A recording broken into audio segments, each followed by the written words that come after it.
हास्तिनि Hoover खनाय जुमियाते खेत मजदुरनि काजे साननो ताजागै किसान मोर्चा त्रिपुरानि लुवा जोंबाय बुबाग्रा खर आगुलिबो हिम्बतक तेलो कुथुम पान्दा खलाइजाका बुबाग्रा खर आगुलि पेराडाइस सोमनिवो पान्दा मानजाखा हास्ति विधानसभानि गेबेंनाय बदलनि आदम मानिक सरकार सारा भारत कृषक सभानि काजखौ डॉक्टर अशोक दावाल याक्से बदलनि हास्ते तांफा जितेन्द्र चौधरी आकर्षाव आसारा बुबाग्रा खर आगुलनि लाहार हिमलायका किसान मोर्चानि आदमरा कक्साना थागै गेबेंनाय बदलनि आदम मानिक सरकार हाकुतुर हापांते हास्ते हापन শেখাও কক রাখবাই কক্সের চাখা তার নীতির কারণে এবং এই রাজ্যের মধ্যে বিপ্লব দেবের সরকার তাদের গৃহীত কর্মসূচির কারণে এই রাজ্যে যখন কৃষক জুমিয়া ক্ষেত মজুর তারা দিশাহীন এই রাজ্যের যুবক হতাশাগ্রস্ত এটা অমানুষে নেমে এসছে। আমরা লক্ষ্য করছি ত্রিপুরা রাজ্যের এই সরকার শাসক দল তারা কোটি কোটি টাকা খরচ করে জনগণের তারা উৎসব করছেন আজাদি কা অমৃত উৎসব। আমরা জিজ্ঞেস করতে চাই ভারতবর্ষের দেশপ্রেমিক নাগরিকদের তরফ থেকে ত্রিপুরা রাজ্যের সংগ্রামী জনগণের তরফ থেকে ভারতীয় জনতা পার্টির সে আজাদির সংগ্রামে স্বাধীনতার সংগ্রামে তাদের বিন্দুমাত্র কোনো তাদের অংশ ছিল, তাদের যোগদান ছিল। সমগ্র স্বাধীনতা আন্দোলনের ইতিহাস যদি খুঁজে দেখা যায় সেই আরএসএস বা আজকের বিজেপির যারা পূর্বসূরীরা তারা স্বাধীনতা আন্দোলনের বিরুদ্ধে তারা ছুরি চালিয়েছে, বেইমানি করেছে, ইংরেজদের দালালি করছে। আজকে ভারতীয় জনতা পার্টি তারা বিভাজনের রাস্তা ধরে দেশের ক্ষমতা এবং রাজ্যগুলোর ক্ষমতা দখল করার পর আজকেও সেই বিদেশি সাম্রাজ্যবাদ, পুঁজিবাদ এবং আমাদের দেশের যারা একচাটিয়া কারবারি আজকে তাদের দালালি করছে। বেসরকারীকরণের মধ্য দিয়ে আজকে কৃষক খ্যাত মজুর জমিয়াদের নাবিশ্বাস আজকে উঠছে। তারই বিরুদ্ধে এদেশের কৃষকগণ গত বছরের নভেম্বরের 26 তারিখ তারা সেই দিল্লিতে সেই লড়াই তারা শুরু করেছিল। গত 1 বছরে বেশি সময় ধরে সে লড়াইকে দমন করার জন্য মোদী সরকার এখানেও কোনো ষড়যন্ত্র বাকি রাখেনি। তাদের উপরে গুলি চালিয়েছে, হাজার হাজার মিথ্যা মামলা দাখিল করেছে, আরো নানাভাবে তাদেরকে হেনস্থা করার চেষ্টা করা হয়েছে। তাদেরকে ওই পাকিস্তানের দালাল, চীনের দালাল, নকশালবাদী এইভাবে তাদেরকে বদনাম করা হয়েছে। কিন্তু আমরা দেখেছি সেই কৃষকদের কাছে, অন্নদাতাদের কাছে নরেন্দ্র মোদী, ভারত সরকার, বিজেপি সরকার তাদের নতি স্বীকার করতে হয়েছে এবং তাদের দাবি মেনে নিতে হয়েছে। এই কর্মসূচির আয়োজন এ সম্পর্কে শুরুতে কমরেড পবিত্রকর উল্লেখ করার চেষ্টা করেছেন। এই দাবিগুলো ন্যায্য, যুক্তিসঙ্গত, প্রয়োজনীয়, জরুরি। একে আমরা আন্তরিকভাবে সমর্থন করি। কিন্তু প্রশ্ন হচ্ছে এই যে বিষয়গুলো আজকে আপনারা দাবি হিসাবে উপস্থিত করতে বাধ্য হচ্ছেন, সারা ত্রিপুরা থেকে আগরতলায় এসে জমায়েত হচ্ছেন বামফ্রন্ট সরকার থাকার সময়। এর প্রত্যেকটি বিষয় বামফ্রন্ট সরকার উদ্যোগ নিয়ে কার্যকরী করেছে। দাবি আপনাদের তুলতে হয়নি, মিছিল করার প্রয়োজন হয়নি।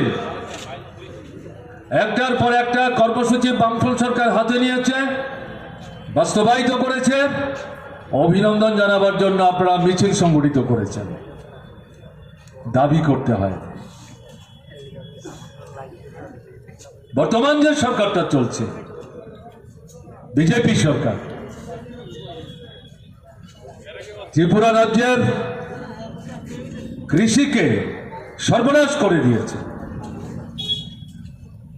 কৃষি সর্বনাশ হলে পর কৃষক জনসাধারণ তাদের অবস্থা বিপর্যস্ত হতে বাধ্য এবং তাই হয়ে চলেছে। এই পরিস্থিতিতে বিস্তৃত বিশ্লেষণে না দিয়ে, যেটা আমি আপনাদের কাছে বিশেষ করে আবেদন করব, শুধু আগরতলার মিছিল না, বিশাল সমাবেশ না, এখান থেকে দৃঢ়তা বলিষ্ঠতা নিয়ে আপনাদের ফিরে যেতে হবে। গ্রামে গ্রামে, এলাকায় এলাকায় কৃষক জনসাধারণ, ক্ষেত মজুর, উপজাতি অংশের মানুষ, বরংশ যারা এখনো জুম চাষের উপর নির্ভরশীল, তাদেরকে সংগঠিত করতে হবে। ব্লকে ব্লকে জমায়েত করতে হবে, বিক্ষোভ দেখাতে হবে, অবস্থান করতে হবে, গ্রামের হাটে ঘাটে মাঠে সমাবেশ সংগঠিত করতে হবে, বিক্ষোভ মিছিল সংগঠিত করতে হবে এবং মূল লক্ষ্য হবে এই যে দাবিগুলো আপনারা তুললেন, এগুলো কার্যকরী করবার জন্য বিজেপি সরকারের উপর চাপ সৃষ্টি করতে হবে, বাড়াতে হবে, যতক্ষণ পর্যন্ত এই দাবি আদায় না হচ্ছে এই আন্দোলন চালাতে হবে। ঐতিহ্যমণ্ডিত সাফল্যের কথা শুনলে তো চলবে না, হাততালি দিলে তো চলবে না, অভিনন্দন জানালে তো চলবে না। তার থেকে শিক্ষাটা কি? শিক্ষা হচ্ছে এটাই, বেঁচে থাকবার জন্য জরুরি ন্যায্য যে দাবি, যেগুলো সরকারকে বাস্তবায়িত করতে হয়, এই সরকারটা ঘুমুচ্ছে। এই দাবি আদায় করবার জন্য শুধু মিছিল না, ধারাবাহিকতা বজায় রেখে ব্যাপক জঙ্গি আন্দোলন আমাদের গড়ে তুলতে হবে। যতক্ষণ দাবি আদায় না হচ্ছে ততক্ষণ এই আন্দোলন চলবে। এই দৃঢ়তা যদি দেখাতে না পারেন, শুধু অভিনন্দন জানালো পরে আপনার জীবনের সমস্যা কিন্তু সমাধান হবে না। এটা যাতে করতে না পারেন, তার জন্যই তো সন্ত্রাস করছে, মুখ বন্ধ করে রাখবার চেষ্টা করছে, মিছিল করতে দিতে চায় না, মিটিং করতে দিতে চায় না, ডেপুটেশন নিতে চায় না, মন্ত্রীরা কথা বলতে চায় না, এরা উৎসব নিয়ে ব্যস্ত আছে। এগুলো এরপরে করবার চেষ্টা করলে পর আপনাদেরকে খুন করছে, মাথা ফাটাচ্ছে, হাত পা ভাঙছেন, বুকের পাঁজর ভাঙছেন, বাড়িতে আগুন দিচ্ছেন, আপনার ফসল লুট করে নিয়ে যাচ্ছেন, যাকে ভিত্তি করে আপনি পরিবার প্রতিপালন করার চেষ্টা করছেন সেগুলোকে ধ্বংস করছে, এলাকা ছাড়তে বাধ্য করছে, মিথ্যা মামলা রুজু করে জেলের অভ্যন্তরে আপনাকে বন্দী করে রাখবার চেষ্টা করছে।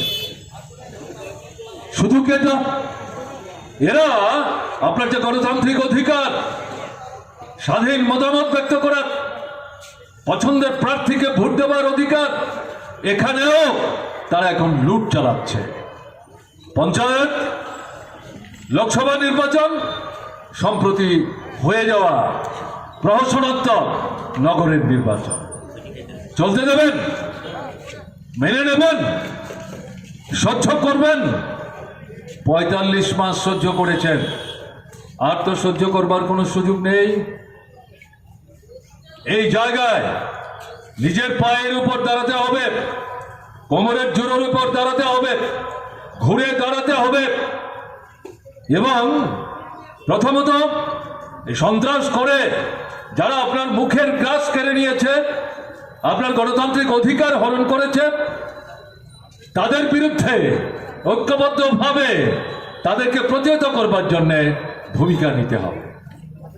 যে কথা এখানে বলা দরকার, যেই যুবকদের এই সন্ত্রাসবাদী ফেসিবাদী যে সন্ত্রাস এতে কাজে লাগাচ্ছে, এদেরকে প্রলুব্ধ করেছে,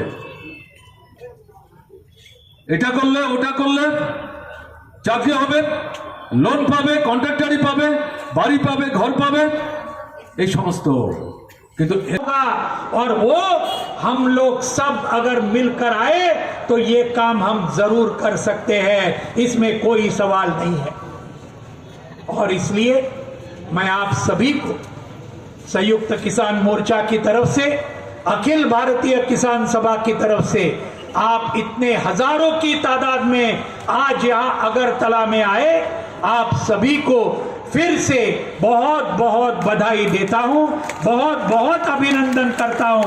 और आगे ये जो 7 साल के मोदी सरकार को आज किसानों ने हराया, ये 3.5 साल के बीजेपी के राज्य सरकार को आप यहां उसको बिल्कुल हराएंगे, उसके लिए जबरदस्त काम करोगे।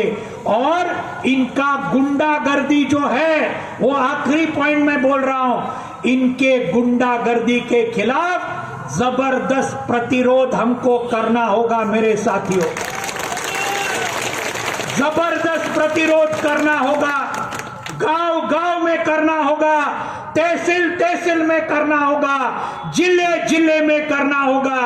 और ये प्रतिरोध मेरे ध्यान में रखो, आपने किया है पहले त्रिपुरा में 1983 से 1988, हमको याद है उस वक्त कांग्रेस के सेमी फैसिस्ट टेरर को आप ही ने, त्रिपुरा की जनता ने हराया है।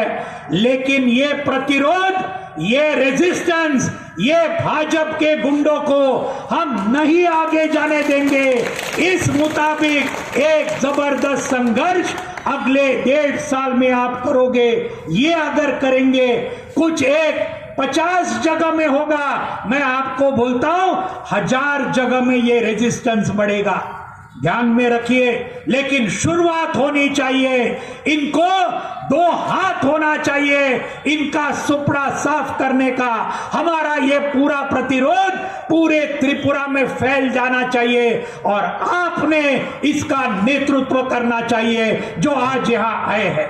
इतना ही बोलते हुए आगे का दिन, ये हमारे पूरे जनता के दिन आएंगे, पूरे हमारे संयुक्त किसान मोर्चा के आएंगे, वामपंथी मोर्चा के आएंगे। इतना ही विश्वास पूरी तरीके से रखते हुए आज आपने मुझे सुना, बहुत बहुत धन्यवाद देते हुए मैं मेरे चंद शब्द पूरे करता हूं।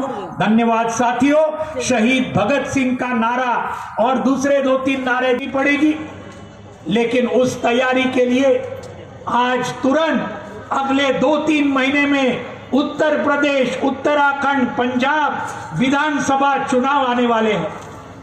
इन तीनों चुनावों में पहला काम हमारा होगा और हमारे सभी साथी उत्तर प्रदेश, उत्तराखंड और पंजाब के वो संघर्ष लड़ रहे हैं, उसके अंदर भाजपा को हराओ, यूपी और उत्तराखंड और पंजाब को बचाओ। ये अभी संघर्ष जारी है उन 3 राज्यों में। आज ये सरकार, इन्होंने मजदूरों के खिलाफ, मजदूरों को गुलाम करने वाले 4 लेबर कोड भी लाए। ये कृषि कानून जब लाए सितंबर 2020 में, उसके 1 हफ्ते के बाद मजदूरों के ऊपर हमला करने वाले ये लेबर कोड लाए। यानी देखो मोदी सरकार क्या है, जो 2 वर्ग हमारे देश की संपत्ति निर्माण करते हैं, किसान और मजदूर, उन्हीं के ऊपर हमला। और हमला कब किया?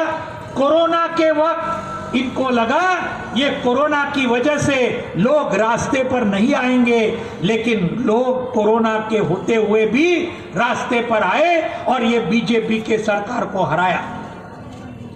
आज आखिरी मुद्दा ले रहा हूं, 2 मिनट में खत्म करूंगा। आज मोदी सरकार इस पूरे देश को बेच डालने का काम कर रहा है, पूरे देश को बेच डालने का।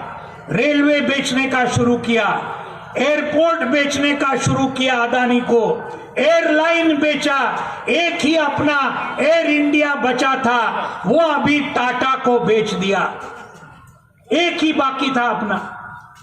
बैंक अभी निजीकरण करने के पीछे लगे हैं, बीमा धंधा बेचने को लगे हैं। बाकी हमारा स्वास्थ्य, हमारी शिक्षा, हमारा टेलीकॉम, ये जियो मोबाइल आप जानते हैं, सब कुछ बेचने को ये मोदी सरकार तैयार हुआ। और इसलिए इसको आज लोगों तक नहीं आए, इसलिए धर्म का इस्तेमाल करना, जाति का इस्तेमाल करना, दंगे फसाद करवाना, ये सब जो बातें हो रही है सांप्रदायिकता का, ये भाजपा का एक ही वो एजेंडा है, दूसरा कोई नहीं है। इस एजेंडा को भी हमको हराना होगा।